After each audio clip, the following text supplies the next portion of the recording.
Pronunciation Pro. Pronunciation Pro.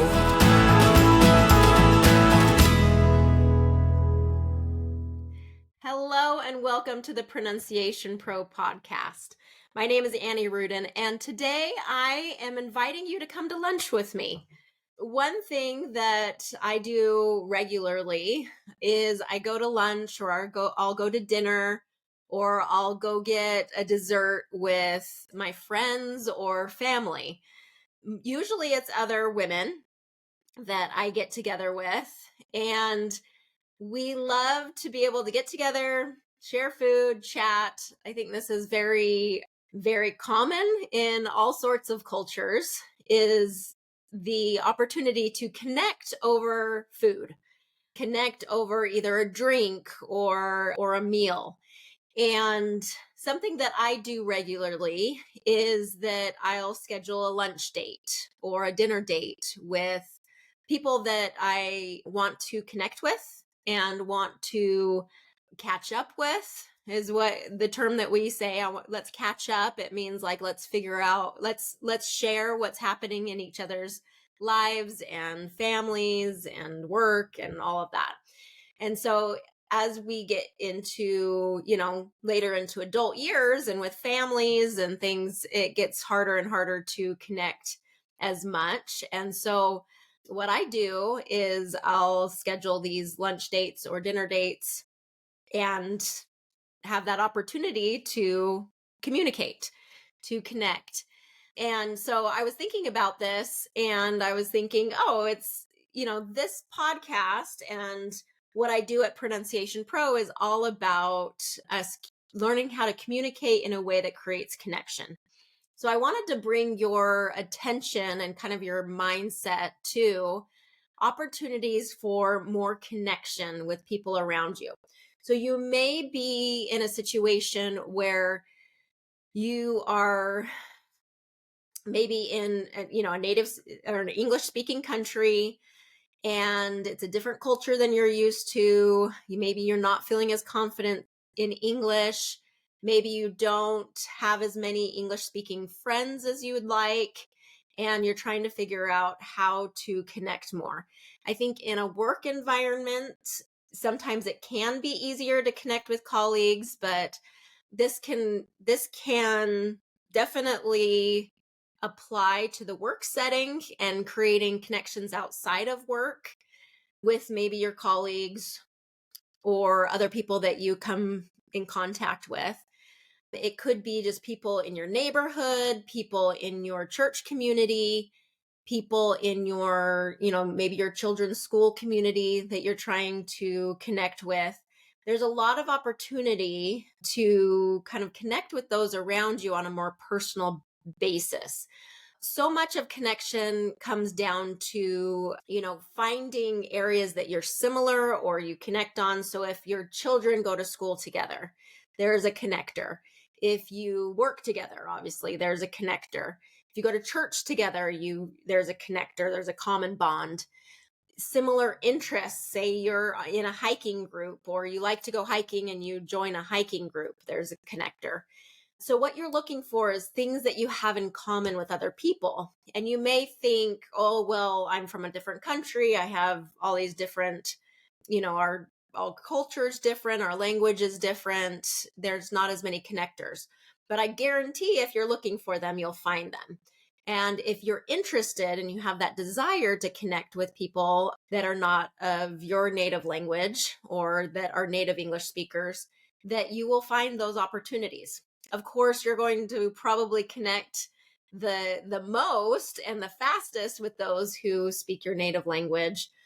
And I'm not saying not to create those connections, but if you have a desire to kind of extend your network and create greater connections, which I encourage because I know it leads to more opportunity.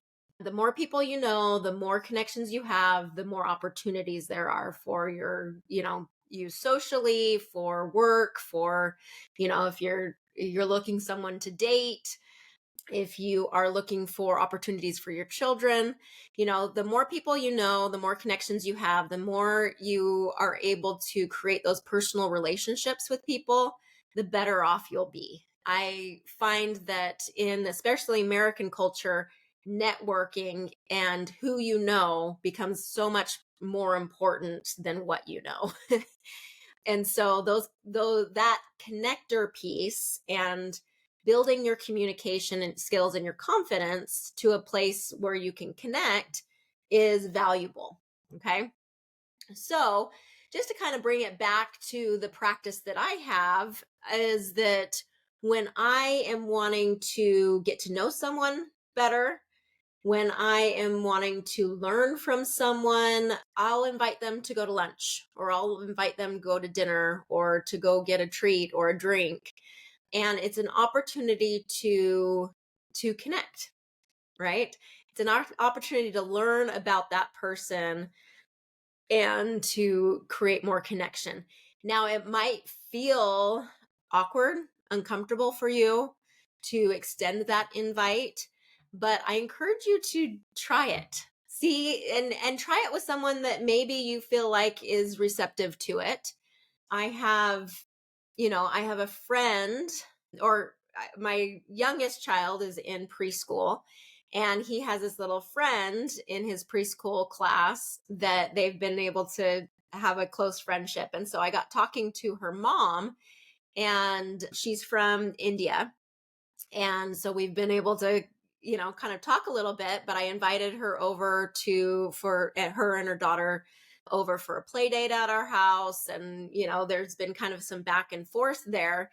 And she does a really great job of, extending outside of her comfort zone and asking for play dates and connecting in that way. And I've been really proud of her because it's been nice. I've been able to get to know about her and her culture and her background, her experience coming to the US. And there's been so much that we've been able to learn from each other. And it takes kind of extending those invitations.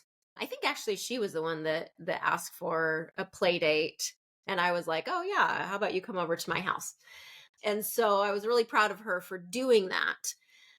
Other examples are, of course, I've had other women who have reached out to me, women that I didn't know very well, but they just said, hey, do you mind if we go out to lunch? I'd like to get to know you better. And I think that's more common for women. I don't think men do that as much, except in like a work setting. And that's culturally for Americans, that's kind of tends to be the way it is. If it's a male asking a female, sometimes it's a lot of times perceived as like a romantic interest. And so, that's not as common unless it is under the umbrella of you're already connected via work and professionally, and you ask that person, hey, I'd like to learn more about what you do for work, or how what you do for work could, how we could collaborate, things like that. So it's important to be upfront about the intention of the connection, and that goes for male, female, anything. I appreciate when I've been asked to go to lunch, just, hey, would you mind going to lunch? I'm interested in this, or learning more about this about you, and make it about them. So if it's, hey, I want to take you to lunch, I have a lot of things to tell you about, probably not going to go off as well as if you invite them, hey, let's go to lunch, or let's go to dinner. I'd like to learn more about what you do, or learn more about whatever the common connection is. So I encourage you to create that experience, create that opportunity. And I know it takes courage, okay? Especially when you're not as sure with your English, you get nervous in those conversational situations. You may feel like, well, I don't know what to say, or how to keep the small talk going. But guess what? You learn by doing. You learn by practicing. So if we can regulate our emotions around it, that will create the opportunity for you to be able to kind of make that leap or have the courage to make that invite. So one concept that I teach in the Confident Pro Mindset course is this concept of self-confidence. Okay, self-confidence I talk about in 3 different ways. So self-confidence is feeling confident or feeling, that you're able to learn new things. Are you able to do hard things? And are you willing to experience discomfort for the sake of growth? And that third one is one thing, because I know all of you can say, yes, I can do new things. All of you can say, yes, I can do hard things. You have absolutely a lot of evidence of those two, that you can learn new things and you can do hard things. You've done a lot of that over your lifetime. The other is, am I willing to be uncomfortable for the sake of growth? Okay, discomfort can come in the way of being nervous, being kind of having those fears of embarrassment, fears of making mistakes, fears of judgment. Can you regulate your own emotions in the face of some of those fears? And so a lot of the confident mindset training that we do is helping you regulate your emotions, because basically your brain is going to want to scare you off, right? Your brain is emitting chemicals that say run away. You don't want to do that. And that's where the nervousness comes in. Those are the chemicals that are creating this inside your body, and it's uncomfortable, right? Your brain is saying protect, and you're saying, you're having to override that with your frontal cortex, with your thinking brain, and saying, you know what, this is actually not a dangerous situation. I'm going to be okay. I may make mistakes. I may not know exactly what to say, and that's going to be okay. I know logically that when I step into these conversations, when I step into this lunch, date with this person, when I expand my network, that it actually leads to better things for me. And so you have to override that automatic response of your brain with that thinking brain. That's the evolved version of our human brains that say, no, I know better. And I know that this fear, I don't want this fear to take over me. I want growth, and I'm willing to be uncomfortable for the sake of growth. Okay. So when we can really understand our brains in that way, we'll be willing to make that invite. We'll be willing to, go to that lunch or that dinner, or go get that drink, or whatever it is, to be able to connect with other people. And I like to kind of keep it more casual in those connections of just, this is one, I'm a human, they're a human, and I have a lot to learn from this human, and I am just curious. I'm going in with the mindset of curiosity. So going in and saying, I'm curious about this person. I want to learn more about them. It's not about me. It's about them. Okay. And when you keep the focus outside of yourself and onto the other person, it can be so much more enlightening. It's so much more interesting. You'll have less nerves, around it, and it will be a better experience for both of you. So I encourage you to kind of have that mentality when you go and do this. And I'm excited for you. I think that it will lead to growth. It will lead to, more opportunities, greater experiences. When you say yes to experiences, when you open yourself up to those opportunities, more and more and more, those situations will come to you. And kind of that attitude of saying yes. You're opening up your heart, you're opening up yourself to that possibility, and you're looking for those opportunities. So open up your eyes, open up your heart, open up your mind to creating greater connection with other people. Who can you invite to connect on a personal level? How can you start building those relationships one person at a time? Okay, it's that compound effect. You keep just increasing 1%. If I can just kind of increase 1%, the growth of that over time is going to be exponential. So if you keep adding one relationship at a time, it's just like vocabulary building. You gain one vocabulary word at a time, it starts growing and compounding. Think about that in terms of connection. If I, reach out and create more connection with people on an individual basis, it will compound, and it will lead to exponential growth where your network will grow and grow and grow. So what you want to do is be in a giving mentality. What can I offer? How can I be curious? And what can I offer to help others? And when you're in that giving mentality and that serving mentality, instead of I'm going to connect with this person to see what I can get from them, that energy doesn't work so well. That energy is draining energy. And so you're not going to create the connection that you want with that energy. But going into how can I give, and that I'm worthy of connection as well. So when you look at yourself and say, I am worthy of a connection. I am valuable to connect with. Not everyone's going to want to connect with me, and that's okay. But I am going to do my part to find those people who want to connect. And when you do that, and you do that consistently, it will pay off huge rewards.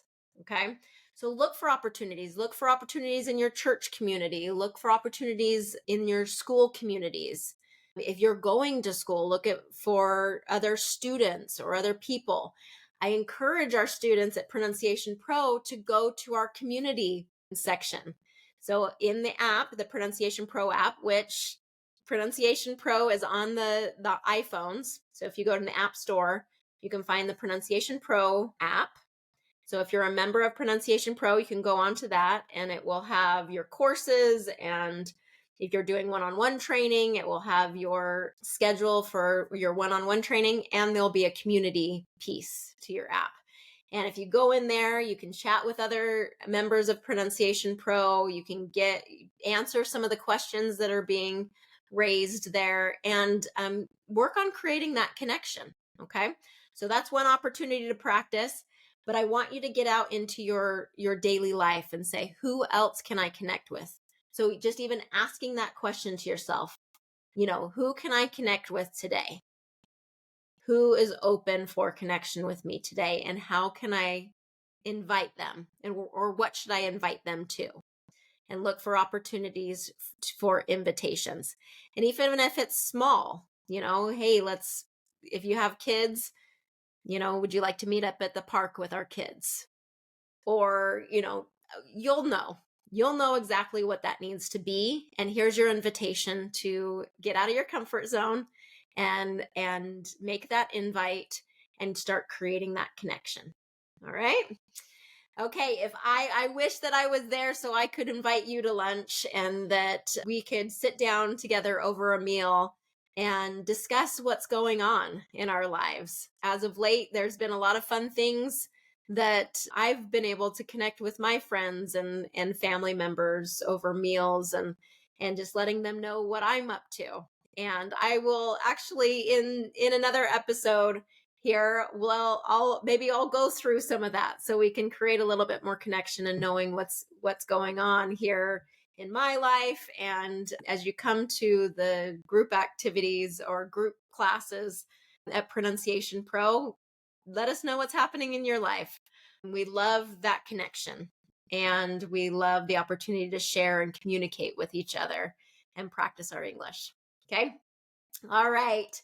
Thank you for being with me today. We'll just continue to be here. And of course, we'll be at pronunciationpro.com.